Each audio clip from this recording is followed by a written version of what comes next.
Movie की शुरुआत में हम देखते हैं कि दूर स्पेस से एक स्पेसशिप वापस धरती पर आ रहा होता है, लेकिन उस स्पेसशिप में कुछ खराबी आ जाने के कारण मलेशिया देश में क्रैश हो जाता है।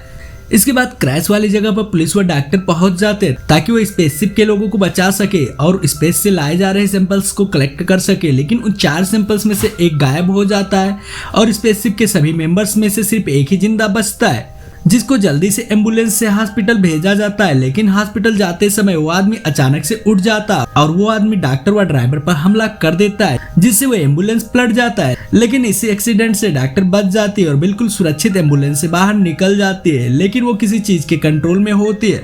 फिर हमें कैलिफोर्निया में एडी ब्रोक नाम के एक आदमी को दिखाया जाता है, जिसे उसकी जीएफ उठाती है। अब दोनों में कुछ बातें होती है। फिर एडी की जीएफ वहां से चली जाती है। एडी जो एक रिपोर्टर होता और एडी का बॉस उसे कार्ल्टन ड्रेक जो लाइफ फाउंडेशन का मालिक होता है उसका इंटरव्यू लेने के लिए भेजता है। अब एडी इंटरव्यू लेने जाने से पहले अपनी जीएफ जो कि लाइफ फाउंडेशन में ही काम करती है उसके लैपटॉप में से कुछ खुफिया जानकारी ले लेता है और इसके बाद कार्ल्टन ड्रेक का इंटरव्यू लेने जाता है। लेकिन इंटरव्यू लेते समय एडी ड्रैग को एक्यूज करता है कि वो लोगों पर इनलीगली मेडिसिन टेस्ट करवाता है। यह सुनने के बाद ड्रैग एडी पर गुस्सा हो जाता है और इंटरव्यू को बंद करवा देता है और इस वजह से एडी की नौकरी भी चली जाती है। और वहीं एनी जो एडी की जीएफ होती है उसे भी लाइफ फाउंडेशन से निकाल दिया जाता है, जिसके बाद एनी एडी से ब्रेकअप कर लेती है। फिर उसी रात कार्ल्टन ड्रेक के पास वो बाकी के 3 सैंपल्स पहुंच जाते हैं जो कि स्पेस से वो स्पेसशिप लेकर आया होता है। असल में लाइफ फाउंडेशन एक बायो इंजीनियरिंग कंपनी होती है जहां ड्रैग स्पेस से एक नया हैबिटेबल वर्ल्ड ढूंढने की कोशिश कर रहा होता है ताकि इंसान भविष्य में दूसरे प्लेनेट पर रह सके। फिर हमें वापस से उसे डॉक्टर को दिखाया जाता है जो किसी चीज के कंट्रोल में था। वो मार्केट में कुछ लोगों पर हमला करके उन्हें मार देता और वो चीज डॉक्टर के शरीर से निकलकर एक बूढ़ी औरत में चली जाती है और उसे अपना होस्ट बनाती है। फिर हमें 6 महीने के बाद का समय दिखाया जाता है जहाँ वो सैंपल्स जो स्पेस से लाए गए होते हैं जिन्हें सिम्बियोट्स कहा जाता है उन्हें एनिमल के साथ टेस्ट करके देखते हैं। यहाँ ड्रैग डोरा को जो कि लाइफ फाउंडेशन की एक साइंटिस्ट होती है उसे जबरदस्ती ये ट्रायल इंसानों के ऊपर करने के लिए कहता है। फिर हमें एडी को दिखाया जाता है जो कि एक दुकान के बाहर मारिया नाम की एक गरीब महिला को पैसे दे रहा होता है। फिर वो शॉप में चला जाता है, तभी वहाँ एक आदमी शॉप के अंदर आता है और वो शॉप के ऑनर को गन दिखाकर डराता है और उसके सारे पैसे लेकर चला जाते। एडी वहाँ होते हुए कुछ नहीं कर पाता। फिर हम देखते हैं कि ड्रैग इंसानों पर ट्रायल करना शुरू कर देता है जहाँ पर सिम्बियोट एक होस्ट के बॉडी में चला जाता है। असल में सिम्बियोट को सरवाइव करने के लिए एक इंसानी होस्ट की जरूरत होती है, लेकिन यहाँ एक्सपेरिमेंट फेल हो जाता है और उस इंसान की मौत हो जाती है क्योंकि वो सिम्बियोट किसी रैंडम पर्सन के साथ बॉन्ड नहीं बना पाता। क्योंकि अब इस एक्सपेरिमेंट की वजह से लोगों की मौतें हो रही होती है तो डॉक्टर डोरा एडी से मदद मांगती है ताकि वो ड्रैग को एक्सपोज कर सके, लेकिन एडी डोरा को मना कर देता है। यहाँ पर एडी पैदल चलते हुए एनी के घर के पास आ जाता है क्योंकि वो उसे बहुत याद कर रहा होता है, लेकिन यहाँ एनी उससे ज्यादा बात नहीं करती और अपने वीएफ के साथ अंदर चली जाती है। फिर एडी डोरा से बात करता है, उसकी मदद करने के लिए तैयार हो जाता है। फिर प्रूफ्स इकट्ठे करने के लिए एडी डोरा के साथ लाइफ फाउंडेशन में जाता है। यहाँ डोरा एडी को बताती है कि उन्हें स्पेस से कुछ सिम्बियोट्स के सैंपल लाए थे एक्सपेरिमेंट्स के लिए।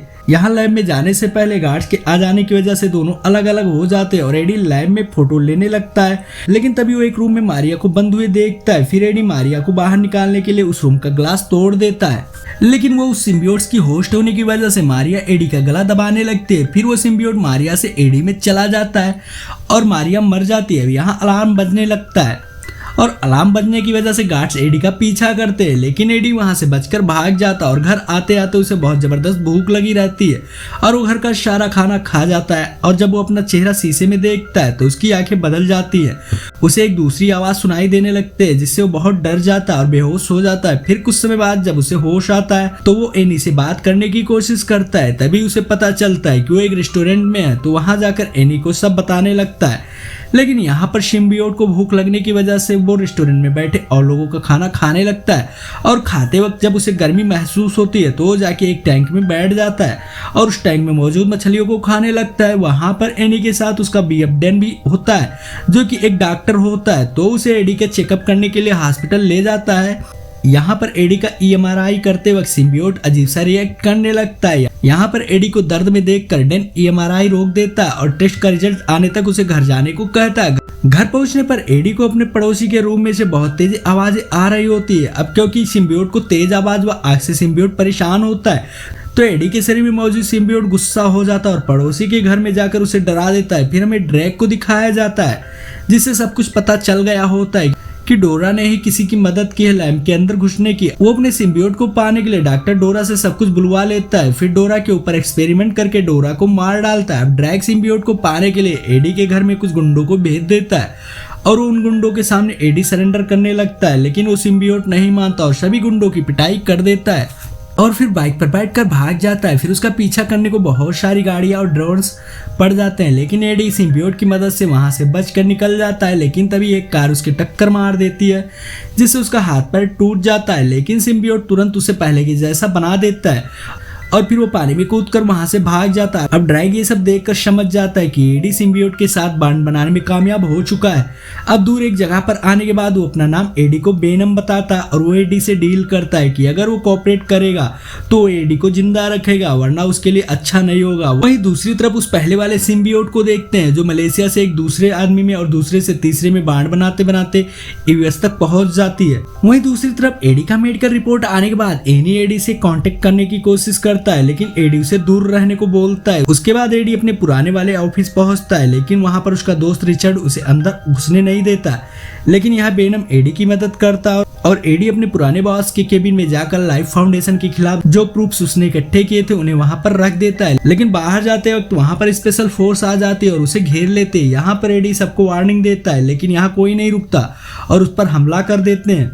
अब एडी वेनम की मदद से सभी की धुलाई करने लगता है। यहाँ पर वेनम एक सोल्जर्स को खाने वाला होता है, तभी वहाँ एनी आ जाती है और सब कुछ देख लेती है। अब यहाँ एडी एनी को समझाने की कोशिश करता है कि वो एक सिम्बियोट से इन्फेक्टेड है। इसके बाद एनी एडी को अपने वियपडेन के हॉस्पिटल में ले जाती है, लेकिन वहां पर एडी की रिपोर्ट से पता चलता है कि सिम्बियोट की वजह से एडी के सारे ऑर्गन्स खराब हो रहे हैं और जिसकी वजह से वो मर सकता है। पर तभी एडी को वेनम की आवाजें आने लगती हैं जो कहता है कि वो उसके ऑर्गन्स डैमेज को सही कर सकता है, लेकिन तभी एनी एमआरआई मशीन को ऑन कर देती है जिसके लाउड फ्रिक्वेंसी की वजह से वेनम एडी से अलग हो जाता है। लेकिन वेनम वहां से एक वेंट के थ्रू बाहर निकलकर एक डॉग में चला जाता है और एडी को खोजने लगता है। फिर हमें ड्रैग को दिखाया जाता है जो अपनी लैब में एक छोटी सी लड़की से मिलता है। जैसे ही ड्रैग उस लड़की के पास जाता वो सिम्बियोट लड़की के अंदर से निकलकर ड्रैग के अंदर चला जाता। उधर एडी को ड्रैग के लोग पकड़ लेते हैं और उसे लैब में लेकर आते हैं, जहां पर एडी को पता चलता है कि ड्रैग के अंदर वो सिम्बियोट है जिसका नाम ड्रायड होता है।